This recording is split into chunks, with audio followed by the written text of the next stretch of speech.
ఈ వీడియో చివరి వరకు చూసి కథ తప్పకుండా వినండి.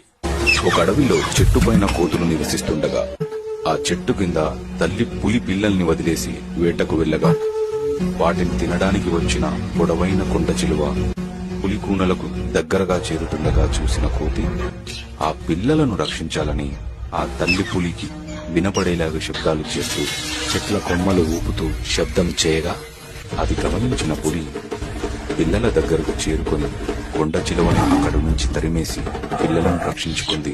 ఇవన్నీ చేస్తున్న తల్లి కోతిని చూసి పిల్ల కోతి, అమ్మా, అవి క్రూర జంతువులు కదా, మనల్ని చంపి తినేస్తాయి కదా, ఆ పిల్లలు కూడా పెరిగి పెద్ద పులులే అవుతాయి కదా, వాటిని ఎందుకు రక్షించావు అని అంటుంది.